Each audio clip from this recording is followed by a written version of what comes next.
नमस्कार। आज हामी एउटा एकदमै गजबको विषयमा कुरा गर्दैछौँ। तपाईले पक्कै पनि सुन्नुभएको होला नि, कोही मान्छेले एउटा सानो आइडियाबाट सुरु गर्छ र पछि गएर त्यो करोडौं डलरको कम्पनी बन्छ।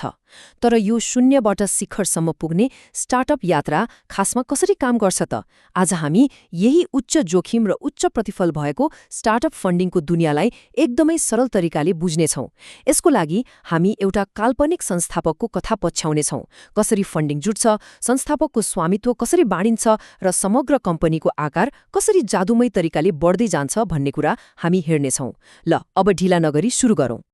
आजको हाम्रो यो पूरै यात्रा मुख्य गरी 5वटा चरणमा अगाडि बढ्नेछ। 1. बुटस्ट्र्याप्ड सुरुवात। 2. सीड फन्डिङ र भ्यालुएसन। 3. स्केलिङ र इक्विटी डाइल्युसन। 4. सेकेन्डरी सेल्सको व्यवस्थापन र 5. अन्तिम एक्जिट। सबैभन्दा पहिले एउटा सामान्य स्टार्टअपको टाइमलाइन हेरौँ है त। सुरुको पहिलो वर्षलाई प्री सीड चरण भनिन्छ, जहाँ आइडियामा मात्र काम भइरहेको हुन्छ। त्यसपछि 12 देखि 24 महिनामा सीड चरण आउँछ, अनि 2-3 वर्षपछि सिरिज ए, 3-5 वर्षमा सिरिज बी हुँदै 5 देखि 10 वर्ष वा त्योभन्दा बढी समय लागेर कम्पनी एक्जिटको अवस्थामा पुग्छ।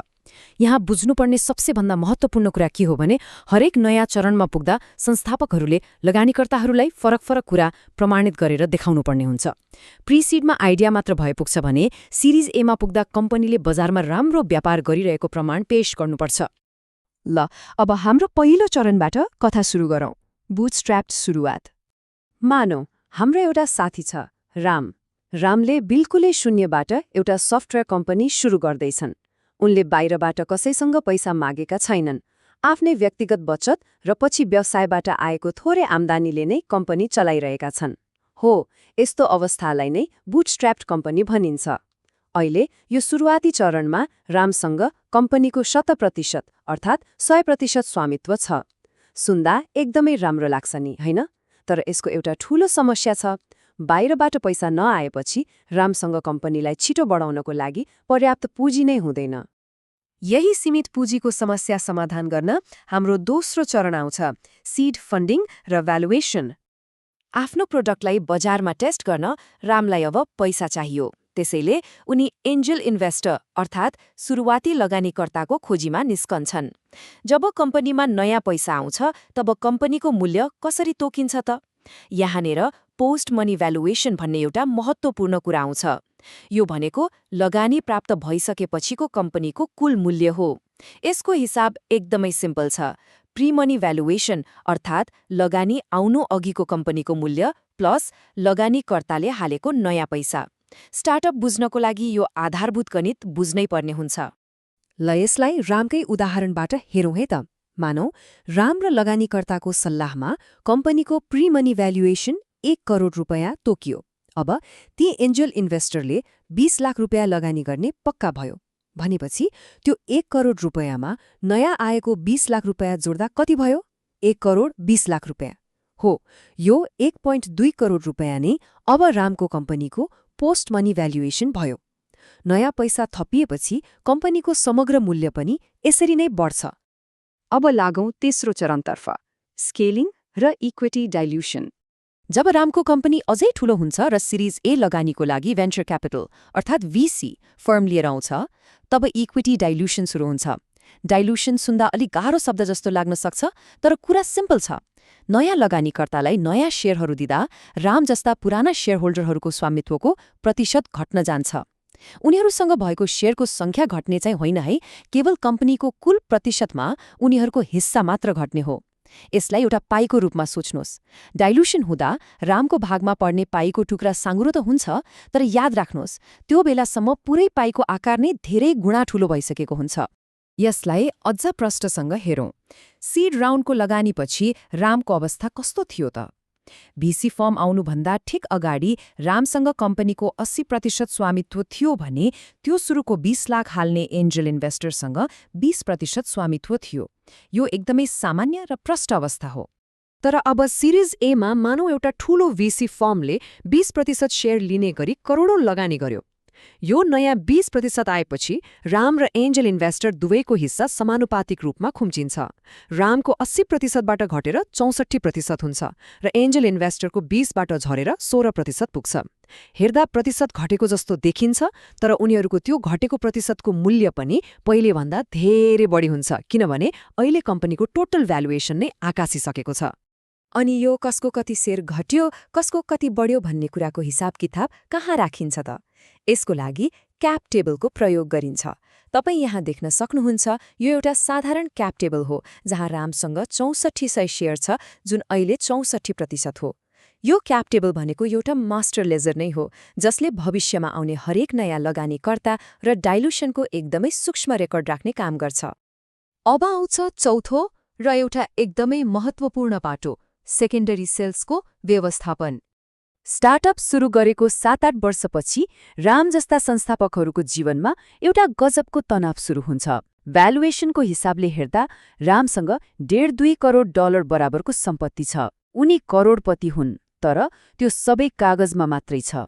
वास्तविक नगद अर्थात् उनको ब्याङ्क खातामा हेर्ने हो भने पैसा लगभग शून्य छ।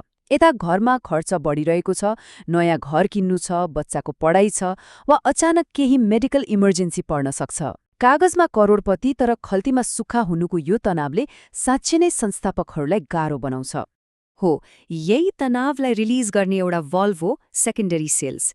यसमा के हुन्छ भने रामले आफ्नो नाममा भएको अलिकति सेयर अरू कसैलाई बेच्छन् र यसरी सेयर बेचेर आएको पैसा कम्पनीको खातामा जाँदैन, सिधै रामको व्यक्तिगत ब्याङ्क खातामा जान्छ। यसले गर्दा दिनरात नभनी सुरुदेखि रिस्क लिने राम जस्ता संस्थापकहरूले आफ्नो त्यो कागजी सम्पत्तिलाई बल्ल वास्तविक नगदमा परिणत गर्न पाउँछन्। पैसा हातमा परेपछि उनीहरू ढुक्क भएर फेरि कम्पनीलाई झन् ठूलो बनाउनमा लाग्न सक्छन्। त्यसैले यहाँनिर प्राइमेरी र सेकेन्डरी क्यापिटल बीचको फरक बुझ्नु एकदमै जरुरी छ। प्राइमेरी क्यापिटल भनेको त्यो पैसा हो जुन सिधै कम्पनीभित्र आउँछ र यसले नयाँ सेयर जारी गर्ने हुनाले सबैको हिस्सा डाइल्युट गर्छ। तर सेकेन्डरी क्यापिटल भनेको चाहिँ सिधै सेयर बेच्ने व्यक्तिको खल्तीमा जाने पैसा हो। यसमा कम्पनीले कुनै नयाँ सेयर जारी गर्दैन र कसैको हिस्सा डाइल्युट पनि हुँदैन। र अन्तमा हामी आइपुग्यौं 5औं चरणमा, अन्तिम एक्जिट। वर्षौंको मेहनतपछिको अन्तिम लक्ष्य भनेकै यही एक्जिट हो। यसका 3वटा मुख्य चरण हुन्छन्। पहिलो त सिरिज सी वा त्योभन्दा माथिका राउन्डहरूमा पुगेर बजारमा एक छत्र राज गर्ने। दोस्रो, अब यो कम्पनीलाई कसरी एक्जिट गराउने भनेर बाटो रोज्ने। र तेस्रो, त्यो योजनालाई सफलतापूर्वक कार्यान्वयन गर्ने। यसैलाई लिक्विडिटी इभेन्ट भनिन्छ, जहाँ सबैले आफ्नो मेहनतको साँचो फल पाउँछन्। एक्जिटको लागि मुख्यतया 2वटा बाटाहरू हुन्छन्, एक्विजिसन र आइपिओ। एक्विजिसन भनेको गुगल वा फेसबुक जस्ता कुनै ठूलो कम्पनीले तपाईको स्टार्टअपलाई ठूलो रकम वा आफ्नो सेयर दिएर पुरै किनिदिनु हो। अर्को हो आइपिओ अर्थात् पब्लिक जानु। यसमा चाहिँ कम्पनीलाई सेयर बजारमा सूचीकृत गरिन्छ र सर्वसाधारण जोसुकैले कम्पनीको सेयर किन्न सक्छन्। यी दुवै तरिकाले संस्थापक र सुरुवाती लगानीकर्ताहरूको कागजी सेयरलाई स्थायी रूपमा वास्तविक सम्पत्तिमा परिणत गरिदिन्छन्। यो पुरै स्टार्टअप गेम कसरी काम गर्छ भनेर बुझ्न एउटा सानो अङ्क हेरौँ, 7.6%। यो अङ्कले बढ्दो आकारको पाईको शक्तिलाई एकदमै राम्रोसँग बुझाउँछ। अब सोच्नुस् त, यदि तपाईको कम्पनीको भ्यालुएसन $1 करोड मात्र छ भने त्यसको 7.6% भनेको जम्मा $7,60,000 हुन्छ। ठिकै छ, तर निरन्तर फन्डिङ ल्याएर डाइल्युट हुँदै गएर भए पनि यदि भोलि त्यो कम्पनी $1 अर्ब को बन्यो भने नि त्यही 7.6% को भ्याल्यु सिधै $7,60,00,000 पुग्छ। डाइल्युसन हुँदा आफ्नो प्रतिशत घटेर गयो भनेर डराउनु पर्दैन, किनकि त्यो घटेको प्रतिशत ठूलो भ्यालुएसन बनाउनको लागि तिरिएको एउटा सानो मूल्य मात्र हो। यही कुराले स्टार्टअप लगानीको चुरो कुरोलाई प्रष्ट पार्छ। भनिन्छ नि, संस्थापकहरू डाइल्युसन खुसी खुसी स्वीकार गर्छन्, किनभने उनीहरू एउटा विशाल आकारको पाईको लागि आफ्नो सानो प्रतिशत साटिरहेका हुन्छन्। एउटा सानो कम्पनीको 100% मालिक हुनुभन्दा एउटा विशाल कम्पनीको सानो हिस्सेदार हुनु आर्थिक रूपमा कैयौं गुणा बढी फाइदाजनक हुन्छ। स्टार्टअप संसारको असली जादु नै यही हो। अन्तमा एउटा प्रश्न छोडेर म बिदा माग्छु। के स्टार्टअप यात्राको यो अत्यधिक दबाव, निरन्तरको अनिश्चितता र आफ्नो स्वामित्व घट्दै जाने तनाव त्यो अन्तिममा पाइने विशाल सफलताको लागि साँच्चै लायक छ त? यो त्यस्तो प्रश्न हो जसको जवाब यस बाटोमा हिँड्ने हरेक संस्थापकले आफै खोज्नुपर्ने हुन्छ। आज हामीले आइडियादेखि अर्बौंको कम्पनी बन्दासम्मका आर्थिक पाटोहरूलाई निहाल्यौं। आशा छ यसले तपाईलाई स्टार्टअप फन्डिङ कसरी काम गर्छ भनेर बुझ्न पक्कै मद्दत गर्यो होला। फेरि अर्को यस्तै रोचक प्रस्तुतिमा भेटौँला।